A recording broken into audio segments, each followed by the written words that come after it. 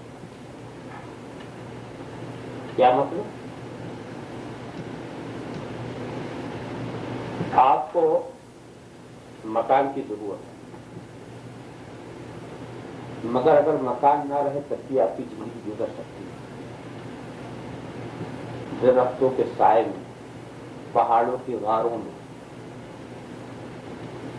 تو مکان کی ایسی ضرورت نہیں ہے کہ اگر نہ ملے تو آپ ختم ہو جائیں گے. کتنے لوگ ہیں جو بغیر مکان جنگلوں میں بسر کرتے ہیں. اسی لیے مکان حاصل کرنا بڑا مشکل ہو گیا. آسانی سے مکان نہیں ملتا. کیوں نہیں ملتا؟ اس کی ضرورت کم ہے ضرورت مگر کم. مکان سے زیادہ ضروری کپڑا. تو کپڑے کو حاصل کرنے میں اتنی تکلیف نہیں جتنا مکان حاصل کرنے میں. ارے کپڑا تیار کرنا کیا ہے؟ کپاس سے آپ نے روئی لیا، اس کے دھاگے بنائے، کارخانوں میں رکھا، کپڑے تیار ہوئے، لا کے درزی کو دیا، کاٹ کر تو اس نے پہنا دیا. مگر کچھ کرنا پڑا. ایسا بھی نہیں کہ تیزی سے آپ کو کپڑا نہیں ملے، اس کے لیے تھوڑی محنت کرنی پڑتی. مگر کپڑے سے زیادہ ضروری کھانا. کپڑے کے بغیر تو آپ رہ سکتے ہیں، گرمی سردی کچھ برداشت کر لیتے، مگر کھانا اگر 24 گھنٹے نہ ملے تو بڑی مشکل. تو کھانا حاصل کرنے میں اتنی محنت نہیں، بلکہ کھیت میں گئے، معلوم ہوا کھیت کا غلہ تیار ہوا، گھر میں لائے، پیسا، روٹی بنائی، کھا لیا. کپڑا حاصل کرنے میں جتنا آپ کو ٹائم لگتا اور جتنی محنت کرنی پڑتی کھانا میں اس لیے بہت زیادہ ضروری. اور کھانے سے زیادہ ضروری پانی.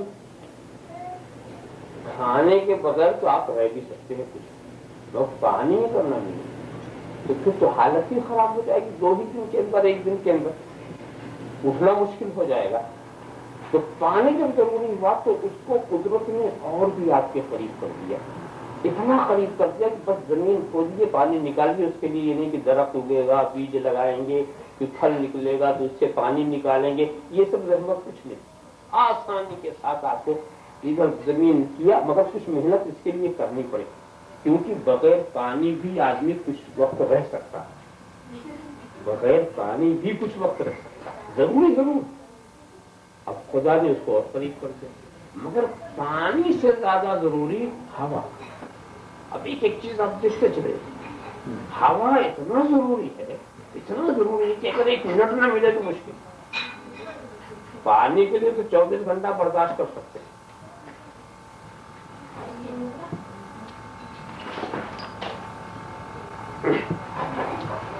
24 گھنٹہ آپ پانی کے لیے برداشت کر سکتے ہیں. ہوا کا معاملہ ایسا ہے کہ مشکل 1 سیکنڈ کا حساب آپ کریں گے. تو قدرت نے کیا کیا کہ جب ہوا اتنی ضروری چیز ہے تب اس کے لیے زمین نہیں کھودنا ہے، ناک کے قریب لگا دیا کہ اب کچھ محنت ہی نہ کرنا ہو، بغیر محنت میں ملے. مگر ایک بات ضروری ہے کہ ہوا کو بھی کھینچنا تو آپ ہی کو. اب ہوا ناک کے قریب لگی ہوئی ہو اور آپ سانس نہ لو اور مر جاؤ تو اس میں ہوا کا کیا قصور؟ تو اتنا تو تمہیں کرنا ہی پڑے گا، اتنا تو لینا ہی پڑے گا. مگر قدرت نے ایک انتظام اور بھی کر دیا کہ ایک ہے آپ کے ہوشیاری کا وقت اور ایک ہے آپ کی غفلت کا وقت. اس وقت آپ جاگ رہے ہیں، لے رہے ہیں، سانس لے رہے ہیں، جان بوجھ کے لے رہے ہیں. مگر جب آپ سو رہے ہیں تو وہ غفلت کا وقت. اس وقت آپ کا ہاتھ پیر آپ کے قابو میں نہیں رہتا، مگر ناک ہے تو چل رہے. قدرت اس کو چلا کہ تیرے لیے یہ چیز ضروری ہے تو ہم 1 سیکنڈ کے لیے نہیں روکیں گے. تو جو چیز ہماری جسمانی زندگی کے لیے سب سے زیادہ ضروری، اس کو ہمارے جسم کے اتنا قریب کر دیا کہ ہمیں کوئی محنت ہی نہیں کرنی اس کو حاصل کرنے کے لیے. تو ایک بات بتائیے،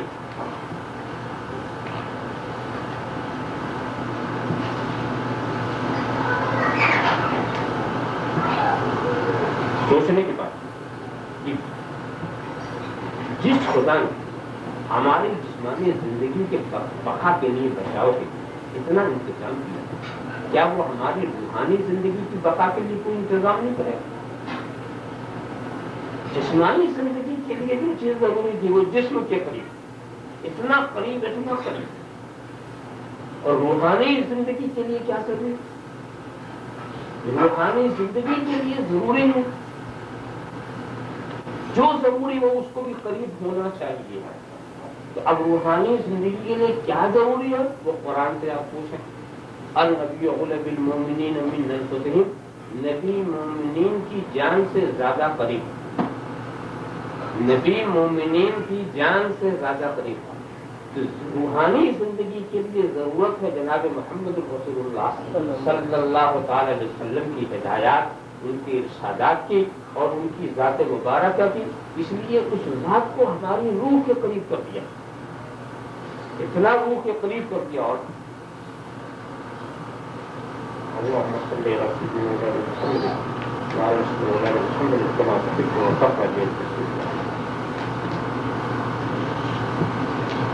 النبی اولی بالمؤمنین من انفسهم، نبی مومنین کی جان سے زیادہ قریب. یہ اور بات ہے کہ آپ قربت کا احساس نہ کر سکیں. قربت کا احساس یہ ہر ایک کو نہیں ہوتا. رب تبارک و تعالیٰ خود اپنے لیے ارشاد فرماتا ہے نحن اقرب الیہ من حبل الورید، میں یہ جان سے زیادہ قریب. اب کوئی سمجھ نہیں پاتا،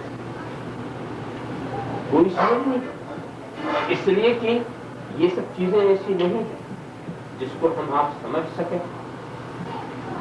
رب تبارک و تعالیٰ ہم سے کتنا قریب ہے ہم یہ سمجھ نہیں سکتے. وہ کہتا رنگے جان سے بھی زیادہ ہم قریب. تو بعض چیزیں ایسی ہوتی ہیں دوستوں جو مان لی جاتی ہے، دیکھی نہیں جا سکتی، سمجھی نہیں جا سکتی. مثال کے طور پر میں اس سے ایسی مثال دوں، روح وہ آپ مانتے ہیں کہ ہمارے جسم کے اندر روح ہے؟ یہ کون نہیں مانتا؟ بھی مانتا. کبھی کسی نے روح دیکھا؟ روح کو دیکھا بھی نہیں. کیا روح کی حقیقت سمجھی؟ سمجھا بھی نہیں. اور روح کے تعلق سے ساری بات مان کر، ساری بات ماننے میں کیا ہوتا ہے؟ روح کو اتنا اس ایک سوچی، روح ایک ہی ہے. سر سے پیر تک اگر سے پوچھوں کہ آپ کے جسم میں کتنی روح ہے، کہتے ہیں ایک روح. میں پوچھوں کہاں پر ہے، سر میں ہے کہ پیر میں؟ ایک ہی تو ہے نا. کہاں آنکھ میں ہے کہ کان میں، اس ہاتھ میں ہے کہ اس ہاتھ میں، کدھر ہے وہ روح؟ تو آپ کہتے ہیں ہر جگہ ایک ہی ہے اور ہر جگہ. ہم پوچھتے اس کی شکل کیا تھا پتہ نہیں، اس کی صورت کیا پتہ نہیں، اس کی موٹائی کیا پتہ نہیں، اس کا قد و قامت کیا پتہ نہیں. کبھی روح کا بوجھ آپ کے جسم پر پتہ چلتا ہے کہ جسم پر کچھ ہے کا کچھ پتہ نہیں. تو یہ روح ایک ہی اور ہر جگہ. تو یہ کرتی کیا؟ کرتی کیا؟ آنکھ سے دیکھتی ہے، کان سے سنتی ہے، زبان سے بولتی ہے، دماغ سے سوچتی ہے، پیر سے چلتی ہے، ہاتھ سے پکڑتی ہے. سب روح ہی تو کر رہی. ایک ہی روح ہے مگر ہر عضو سے کام الگ الگ لے رہے. اس روح نے کبھی کان سے نہیں دیکھا، کبھی آنکھ سے نہیں سنا، کبھی سر سے نہیں چکھا، کبھی زبان سے نہیں سوچا. جو چیز ہے سب الگ الگ اور کام اسی روح کا. اسی لیے اس روح کو نکالو تو اپنا آنکھ دیکھ رہی ہے نہ کان سن رہا. وہ ساری چیزیں سناٹا، وہی اندر ہے تو سب سارا معاملہ. قدرت کا انتظام دیکھو ایک ہی ہے مگر اس کا اختیار الگ الگ ہے. ہر جگہ آپ کے جسم کے ہر حصے میں وہ حاضر ہے اور آپ کے جسم کے ہر حصے کی وہ ناظر ہے، حاکم ہے، متصرف ہے، مختار ہے. سارا اس کی حکومت چلی، حاکم ہے، سر سے پیر تک حاکم ہے. یہ سارے جسم کی بہار جو ہے یہ اسی کی ہے. آپ خیال کرتے چلے جائیے. ایک روح کا یہ حال ہے اتنا ہم نے اس کو مان لیا، حاکم مان لیا، مختار مان لیا، حاضر مان لیا، ناظر مان لیا، قادر مان لیا، عالم مان لیا، بصیر مان لیا، نذیر، سب کچھ مان لیا اور دیکھا کچھ بھی نہیں۔ دیکھا معلوم ہوا کہ ماننے کے لیے دیکھنا ضروری ہے، ماننے کے لیے دیکھنا ضرور۔ اس کو ایک لطیفہ یاد آ گیا۔ لطیفہ یہ ہوا کہ ایک صاحب کھڑے ہوئے کہ اگر خدا ہے تو ہم کو دکھاؤ، اور اس کا کیا رنگ ہے وہ بتاؤ، اور اس کا چہرہ کدھر ہے وہ بتاؤ، اور جب تک دکھاؤ گے نہیں ہم مانیں گے۔ ایک تھا جو خدا کا انکار کرتا تھا، وہی بکتا تھا۔ جب کوئی اس کو سمجھا تو نہیں، میں سمجھنا نہیں چاہتا، بس اس کو دکھاؤ، اگر ہے تو دکھا دو۔ اب اس کو جب سمجھانے پر آوے تو نہیں، میں سمجھنے نہیں آیا، میں سمجھوں گا، بس دکھا دو، بس اگر ہے تو دکھاؤ، بغیر دیکھے میں مانتا نہیں۔ تو مولوی صاحب آنکھ سے تو حیران، ان کا کام تو سمجھانا، دکھائیں کہاں سے؟ تو ایک کلندر کوئی مست تھا گزر رہا تھا، ان کا مولوی صاحب آپ بیٹھو، اب میں دکھاتا ہوں، ابھی میں دکھاتا ہوں۔ اٹھایا پتھر، مٹی کا ڈھیرا اٹھایا اور مار دیا۔ جب مارا تو وہ چلا پڑا، جب چلا پڑا تو چلا کیوں رہے جی؟ اب بہت درد ہو رہا، ایسی زور سے تم نے مار دیا، درد ہو رہا۔ کہا اگر درد ہے تو دکھاؤ، ہم تو نہیں دیکھ رہے، اور اس کی صورت کیا ہے وہ بتاؤ کہ کس رنگ کا درد ہے، اور اس کا چہرہ کدھر ہے وہ بھی بتاؤ، جب تک میں دیکھوں گا نہیں مانوں گا نہیں۔ اب وہ سناٹے میں آتا کہ دیکھ، جو چیز تو محسوس کر رہا ہے اسے جب تو نہیں دکھا پا رہا ہے تو وہ تو ہماری عقل سے وراول برا ہے، ہم اسے کیسے دکھائیں گے؟ اور ایک بات لطیفے کی اور بھی سامنے آتی ہے کہ آپ کس سے دیکھیں گے؟ کس سے دیکھیں گے؟ اپنی آنکھی سے تو دیکھنا چاہتے ہیں، آنکھ سے۔ آپ نے کبھی اس آنکھ کو دیکھا؟ جس آنکھ سے آپ دیکھنا چاہتے ہیں اس آنکھ کو بھی کبھی آپ نے دیکھا؟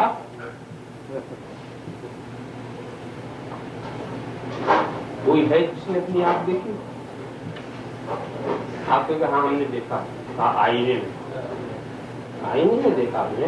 تو آئینے میں جو ہے وہ آپ کی آنکھ ہے، تو جب آپ کی آنکھ آئینے میں چلی گئی تو پھر کس آنکھ سے دیکھا؟ اگر آئینے میں جو دکھ رہا ہے وہ آپ کی آنکھ ہے، اور آنکھ آپ کی آنکھ کی چلی گئی آئینے میں، تو پھر کس آنکھ سے دیکھا؟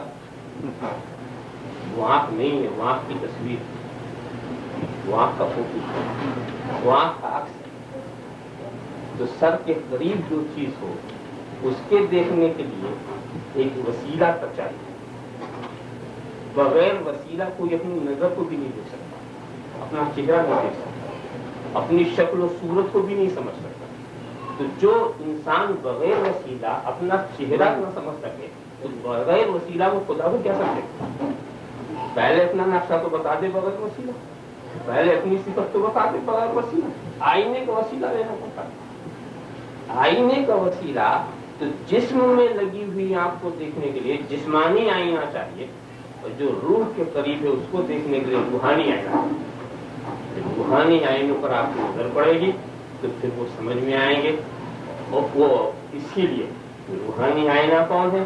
یہ صالحین، یہ بزرگان دین، یہ غوث گیلانی، یہ مخدوم سمنانی، یہ خواجہ اجمیری، یہ روحانی آئینے ہیں جن کو جب آپ دیکھیں گے تو اس میں اللہ کے رسول کے جلوے نظر آئیں گے، ان کی رسول کی سنت، رسول کا کردار، رسول کا کیریکٹر، رسول کی سیرت۔ تو دیکھو ان کو اور ایمان لاؤ رسول پر، دیکھو ان کو اور سمجھو رسول کو۔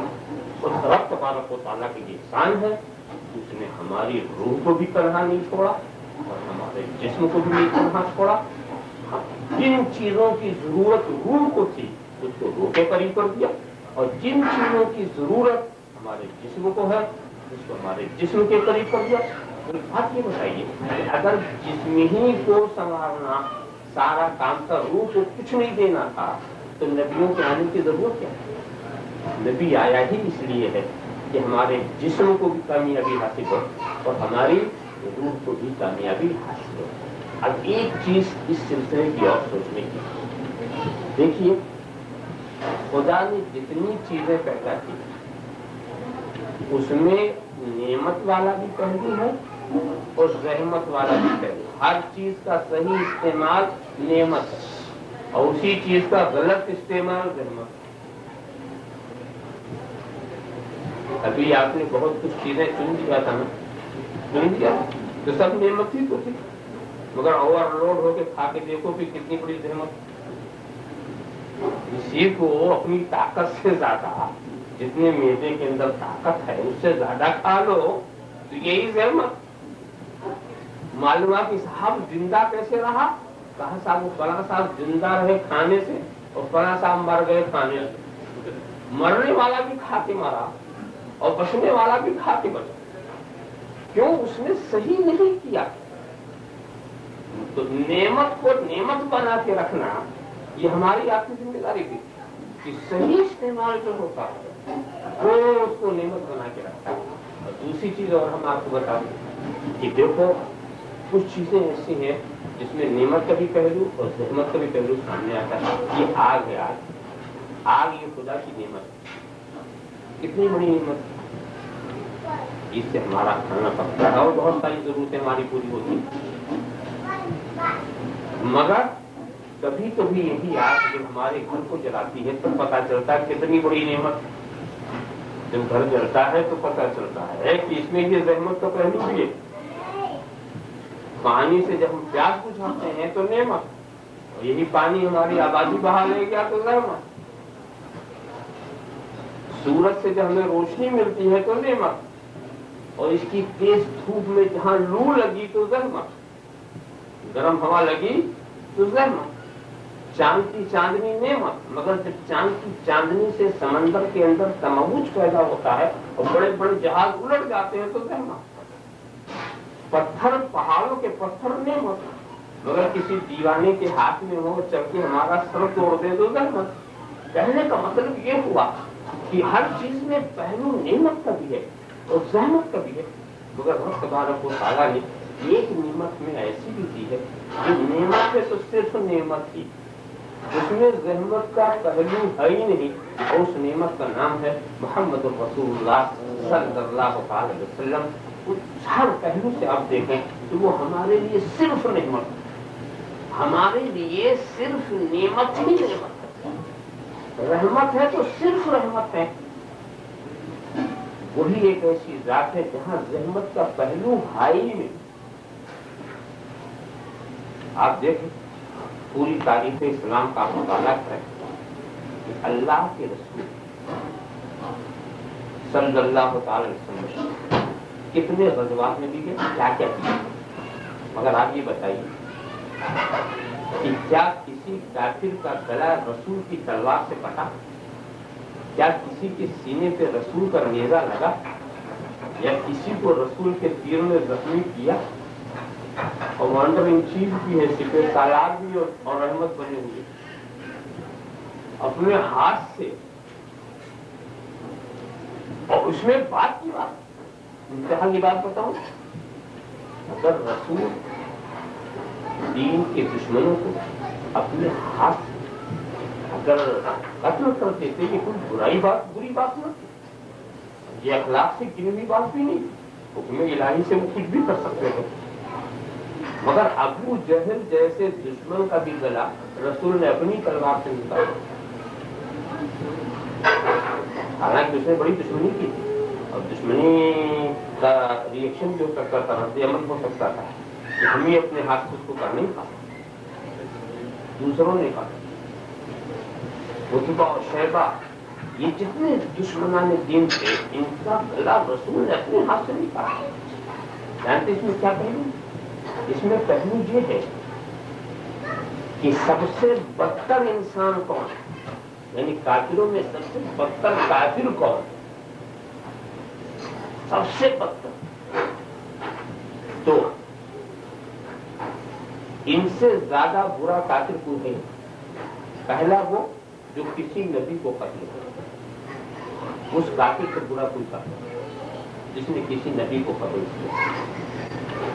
اور دوسرا وہ جس کو کوئی نبی قتل کر, پھر اس سے بدتر کوئی. نبی کریم نے اپنے دشمنوں کو بھی اپنے ہاتھ سے قتل اس لیے نہیں کیا تاکہ کم سے کم نبی کے زمانے میں جو کافر وہ اس مقام پر نہ پہنچے جو پہلے انبیاء کے زمانے کے کفار جہاں پہنچ گئے جنہوں نے نبی کو قتل کیا. یعنی اپنے دشمنوں کے ساتھ بھی یہ رعایت کہ جہنم میں بھی رہیں تو سب سے بدتر بن کے نہ رہیں, کچھ رہے اوپر, کچھ ان کو بھی درجہ اوپر ملے, اپنے دشمنوں کے ساتھ ایسا ہی. وہ ایسے نعمت اور ان کے نعمت کا حال ہم بتائیں, یعنی وہ کیسے تھے مزاج کے لحاظ سے, اخلاق کے لحاظ سے. کافروں کی شہادت جو ہے اس معاملے میں زیادہ معتبر ہونا چاہیے. اس لوگ دشمن کی شہادت بڑی اہمیت رکھتی ہے. مثال کے طور پر حضور کو قتل کا منصوبہ بھی بنا رہے, پروگرام میں آج رات کو قتل کر دیں اور حضور ہی کے پاس امانت بھی رکھو. جو لوگ حضور کو قتل کرنا چاہتے ہیں وہ اپنی امانت بھی حضور ہی کے پاس رکھتے ہیں. اسی لیے حضرت علی کو روکنا پڑ گیا تھا کہ تم امانت دے کے آنا, کہیں کوئی یہ الزام نہ لے کہ لے کے چلے گئے, اتنا بھی کوئی الزام نہ لگا سکے. تو آپ سوچ لیجیے کہ وہ لوگ دل سے کیا سمجھتے تھے اور ظاہر کیا کرتے تھے.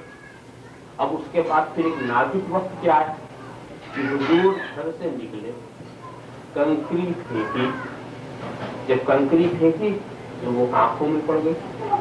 آنکھوں میں پڑنے کا نتیجہ کیا ہوا ذرا خیال کریں. آنکھ میں جب کسی کے کنکری پڑتی ہے تو کیا ہوتا ہے؟ چبھن ہوتی. دنیا کا طریقہ اقبال بھی پڑ جاتا چبھن ہوتی, مگر نبی کریم کی جو کنکریاں پڑی اس سے چبھن نہیں ہوئی. نیند کا غلبہ آ گیا. کسی کے آنکھ میں کنکری ڈالو وہ سوئے گا, سوتا ہوا ہو تو رات میں جگے گا, مگر دیکھیے کہ کنکری بھی پڑ رہی ہے ان پر نیند کا غلبہ آ رہا اور وہ آنکھیں رہ گئے اور نبی کریم چلے گئے. نبی کریم نکل کے چلے گئے, مگر دیکھے پھر بھی کنکری تو پھینکی. تو اس کنکری پھینکنے کو ہو سکتا ہے کہ کبھی کوئی کہہ دیتا نہیں جناب ان کو تکلیف بھی ہو, ان کی آنکھوں میں درد ہوا, کوئی کچھ بھی بیان کر سکتا تھا اور کہہ سکتا تھا کہ دیکھیے نبی نے تو کبھی کسی کو تکلیف نہیں پہنچائی, مگر ہجرت کی رات ایک مرتبہ تکلیف پہنچائی دی, کم از کم آنکھ میں تو ڈال تو دیا کچھ نہ کچھ. انہوں نے تو کبھی کسی کو پھول کی پتی سے نہیں مارا, بلکہ راہ میں کانٹے بچھائے, گالی دی, پتھر برسائے, اس پر کھلتی پیار کی شبنم صلی اللہ علیہ وسلم. تو وہ تو دعا دینے کے عادی تھے, انہوں نے کنکری کیسے مار دی؟ کچھ لوگ ایسا کہہ سکتے تھے, مگر قرآن نے اس کا بھی راستہ بند کر دیا. یہ نازل فرما گئے کہ ما رمیت اذ رمیت ولکن اللہ رما, اے محبوب جب تو نے پھینکا تو تو نے نہیں پھینکا, یہ تو خدا نے پھینکا. اب جب یہ خدا کا پھینکنا ہوا تو وہ قہار بھی ہے, جبار بھی ہے, وہ کچھ قہر بھی کر سکتا ہے, جبر بھی کر سکتا, اور میرا رسول تو صرف رحمت ہے. یعنی خدا نے اس فعل کی نسبت اپنی طرف کر لی, کسی کو اعتراض کرنا تو وہ اس سے کرے کہ اس نے تکلیف پہنچائی کہ نہیں پہنچائی, مگر رسول جو ہے وہ تو صرف نعمت ہے. انہوں نے تو کسی کو تکلیف پہنچائی ہی نہیں, بلکہ دوستو دوسروں کی تکلیف کو وہ دور کرنے کے لیے آئے تھے. وہ تو یہ کہہ رہے تھے کہ تم جہنم کی طرف بھاگے پڑ رہے ہو اور میں تمہارا بندے کمر پکڑ کر کے کھینچ رہا ہوں. تو وہ تو ہلاکت سے بچانے کے لیے آیا, جو ہلاکت سے بچانے کے لیے آیا کرتا ہے وہ کسی کو اذیت نہیں پہنچاتا, وہ کسی کو تکلیف نہیں پہنچاتا. تو اللہ کے رسول تو ہمیں نجات کا راستہ دکھانے کے لیے آئے, تو ان سے بڑھ کر کوئی نعمت ہو سکتی ہے؟ جو ہمارے جسم کے لیے نعمت وہ تو نعمت ہے ہی ہے, مگر جو ہماری روحانی زندگی کے لیے نعمت ہے اس سے بڑھ کے کوئی نعمت ہو ہی نہیں سکتا. تو دوستو نعمت جب اس سے بڑھ کے کوئی, تو ہمیں خدا کا شکر ادا کرنا چاہیے. اس نے اتنی بڑی نعمت ہم کو دی اور اس پر اپنا احسان جتایا.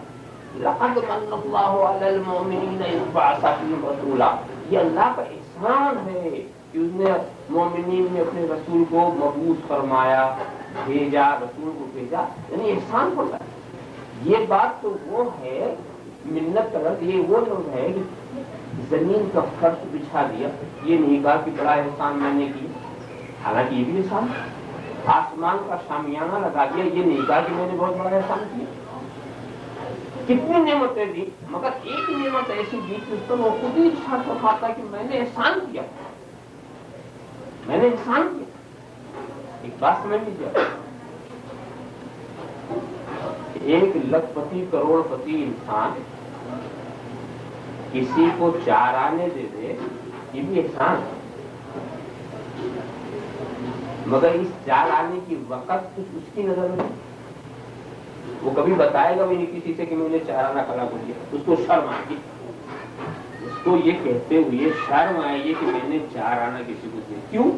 اس کی کوئی وقت اس کے پاس نہیں، حالانکہ اس غریب کے لیے تو ایسا نہیں، جس کو کھانے کو نہیں مل رہا ہے، ایک وقت کی روٹی مل جائے تو احسان نہیں ہے، مگر یہ ایسا احسان ہے کہ وہ احسان کرنے والا اس کا ذکر کرنا بھی پسند نہیں کرتا کہ میں احسان کے طور پہ اس کا ذکر کروں، مگر وہی شخص کسی کو اپنا پرائیویٹ سیکریٹری بنا لے، اپنا مینیجر بنا لے، اپنا مشیر بنا لے، تو اب وہ دانے سے کہتا میں نے فلاں کو اپنا مشیر بنایا، میں نے فلاں کو اپنا سیکریٹری، کیوں؟ یہ اونچے مقام، یہ ایک انسان کی بات ہوگی، یہ ایک بڑی بات ہوگی۔ بادشاہ کسی کو اپنا وزیر بنا لے، یہ ایسی بات ہے جس کا وہ ذکر بھی کر سکتا ہے، اور کسی فقیر کو 4 آنے بادشاہ دے دے تو وہ ذکر کرتے ہوئے بھی اس کو حیا لگے گی۔ تو اب اس سے اندازہ ہوا کہ ساری کائنات کو بنایا تو رب تبارک و تعالیٰ نے احسان نہیں جتایا، اور جب اپنے محبوب کو دیا تو احسان جتایا، تو خود نگاہ قدرت میں محبوب کا مقام کیا، محبوب کا وہ مقام ہے، وہ منزل ہے، اس سے پہلے جو کچھ تھا وہ ہیچ تھا ان کے سامنے، وہ اس لائق ہی نہیں تھا کہ اس پر احسان جتایا جائے۔ احسان جتانے کی چیز تو اب ہے جناب محمد رسول اللہ صلی اللہ علیہ وسلم۔ تو دوستو، یہ بہت بڑی نعمت ہے، اور نعمت کی حفاظت بھی ہونی چاہیے، نعمت کا ذکر بھی ہونا چاہیے۔ وَأَمَّا بِنِعْمَةِ رَبِّكَ فَحَدِّثْ، اپنے رب کی نعمتوں کو بیان کرتے رہو۔ دیکھو، جب تک نعمت یاد رہے گی جب تک آپ شکر ادا کر سکیں گے، اور جب نعمت کو آدمی بھلا دیتا ہے تو شکر بھی نہیں ادا کر سکتا۔ نعمت کا یاد رکھنا، نعمت کا بار بار ذکر کرنا، بار بار ذکر کرنا بھی شکر ہے۔ اسی لیے ہمارے علماء اہل سنت اور ہمارے صالحین نعمتوں کو یاد کرانے کے مختلف بہانے تلاش کرتے ہیں، اس لیے کہ یہ اولیاء صالحین جو ہیں یہ بھی خدا کی نعمت ہے، جن جن سے اسلام کی روشنی ملی ہے وہ سب خدا کی نعمت ہے۔ غوث جیلانی خدا کی نعمت، خواجہ اجمیری خدا کی نعمت، آقائے نقشبند خدا کی نعمت، مولائے سہروردی خدا کی نعمت، اور جتنے صدیقین، شہداء، صالحین، یہ سب خدا کی نعمت ہے، اور ان کا جب ہم ذکر کرتے رہیں گے، جب ہم ان کی یاد مناتے رہیں گے تو اس سے خدا کی یاد ہوتی رہے گی۔ دیکھو، جس کے ذکر سے خدا یاد آ جائے، جس کے ذکر سے خدا یاد آ جائے، اس کا ذکر بھی ذکر الہی ہوتا ہے، یہ خاص بات ہے۔ اسی لیے کہتے ہیں کہ یہ بزرگان دین، یہ صالحین، ان کا ذکر برابر ہونا چاہیے۔ اس کو لوگوں نے مختلف شکلوں میں، کہیں 12ویں کی شکل میں ذکر کرتے ہیں، کہیں 11ویں کی شکل میں ذکر کرتے ہیں، کہیں چھٹی، وہ تو شکل آپ کچھ بھی بنا سکتے ہیں، مگر منشا یہ ہے کہ ان کو کبھی فراموش نہ کیا جائے، اور اگر آپ فراموش کر دیں گے تو پھر خدا کا شکر کیا ادا کریں گے؟ شکر تو ادا ہی کرنا ہے۔ اور ایک چیز اور سمجھ لیجیے کہ نعمت سے جو مقابل والی چیزیں ہوتی ہیں، نعمت کو اپنانے کے لیے نعمت سے جو مقابل والی چیزیں ہوتی ہیں اس سے بچنا بھی ضروری ہے۔ کیا مطلب؟ کھانا نعمت ہے، جو جان کو بچائے وہ نعمت، اب جو جان کو ہلاک کرے وہ زحمت۔ جان کو بچانے والی چیزیں نعمت، اور جان کو ہلاک کر دینے والی چیز زحمت۔ کہ جب نعمت کے قریب جاؤ تو ہلاک کرنے والی چیز سے دور رہو۔ تو یہ نہیں ہے کہ کھاس پی کر کے آ کر کے زہر پی لو، ارے میں تو ہلاک کرنے والی چیز تھی نا، ادھر کو کیوں چلے گئے؟ پیا تھا تم نے، اور پیا تم نے، اور قدرت نے روح نکال لی، ایسے ملک الموت کو بھیجا، روح نکال لی، اور اس کے بعد تم سے یہ پوچھا جا رہا ہے کہ اپنی موت کیوں مر گئے؟ حالانکہ موت اس نے طاری کی تھی، مگر مرنے کا ارادہ تم نے کر لیا۔ تو اس کے قریب کیوں گیا جب یہ چیز ہلاک کرنے؟ اور لوگ ہلاک کرنے والی چیز سے بھاگتے ہیں کہ نہیں بھاگتے؟ میں آپ سے یہ کہوں کہ زہر پی لو، پینے کوئی تیار ہوگا؟ میں یہ کہوں کہ فلاں جنگل میں شیر بیٹھا ہوا، چلے جاؤ، کوئی جائے گا؟ کیوں؟ آپ جانتے ہیں کہ شیر کا کام کیا ہوتا، بھیڑیے کا کام کیا ہوتا؟ آپ یہ کہیں نہیں صاحب سب اللہ کی مخلوق ہیں، اللہ کی قدرت ہے، سب کو پیدا کیا، ہم بھی مخلوق وہ بھی مخلوق، سب میں اتحاد رہنا چاہیے، اتفاق رہنا چاہیے، کیا حرج ہوتا؟ یہ سوچ کے آپ چلے جائیں گے؟ آپ سمجھیں گے کہ ہاں ہم بھی مخلوق وہ بھی مخلوق، مگر وہ کسی اور ٹائپ کی مخلوق ہے۔ اگر ہم گئے تو وہی رہے گا، ہم نہیں رہیں گے۔ معلوم ہے کہ اپنی جان کو بچانے کے لیے جو جو ہلاکت کی جگہ ہے اس سے آپ بچتے، یہ ضروری ہے، ہلاکت کی جگہوں سے بچنا ضروری ہے۔ اسی لیے یہ اصول بنا دیا، بھلا تخود بعد الذکر مع القوم الظالمین، جان بوجھ کر کے ظالم قوموں کے قریب مت بیٹھو، جو قرآن کہتا ہے، اس لیے کہ ظالم قوموں کی صحبت کا اثر ہوگا۔ صحبت اثر کرنے پر آتی ہے تو صحبت کا اثر تو جانوروں کو بھی ہوتا، صحبت کا اثر درختوں کو ہوتا، صحبت کا اثر پتھروں کو ہوتا، صحبت کا اثر زمین کے ذروں کو ہوتا، صحبت کا اثر۔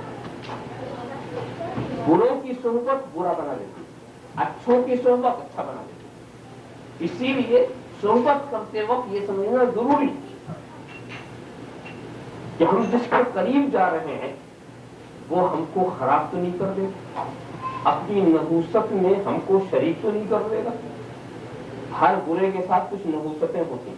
جب کوئی نیک آدمی کسی گھر میں جاتا ہے تو علماء فرماتے ہیں کہ در و دیوار ذکر الہی کرنے لگتے ہیں، اور جب کوئی برا آدمی کوئی کسی گھر میں جاتا ہے تو جو نحوست اپنے ساتھ لے جاتا ہے وہ بھی چھوڑ کے چلا آتا ہے۔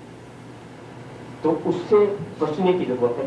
اس کو میں مثال سے ایسے سمجھاؤں جو مشہور مثالیں ہیں جو آپ جانتے بھی ہیں کہ صحبت کا کیا اثر ہوتا۔ دیکھ لیجیے،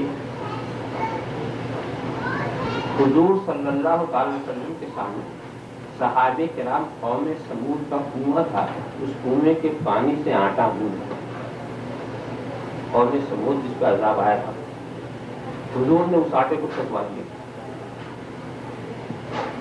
کس کنویں کے پانی؟ اس قوم سمود جس پر عذاب آیا تھا اس کے کنویں کا پانی۔ بتائیے کنویں نے کیا غلطی کی؟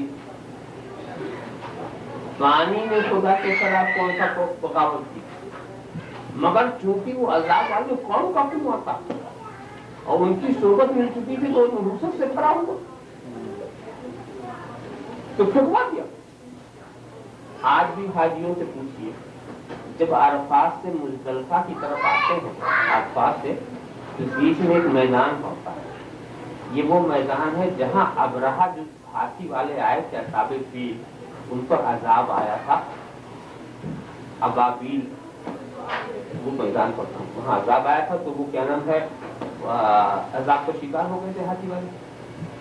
تو اس میدان کا یہ حکم ہے، ابھی نہ وہ ہاتھی والے نہ وہ ہاتھی، زمین نے کیا بگاڑا؟ مکان نہیں، جلدی سے گزر جاؤ۔ یہ زمین نحوست والی ہو، منحوس لوگ آئے وہ نحوست والی ہو گئی، جلدی گزر جاؤ، یہاں مت ٹھہرو، یہ ٹھہرنے کی جگہ ہی نہیں۔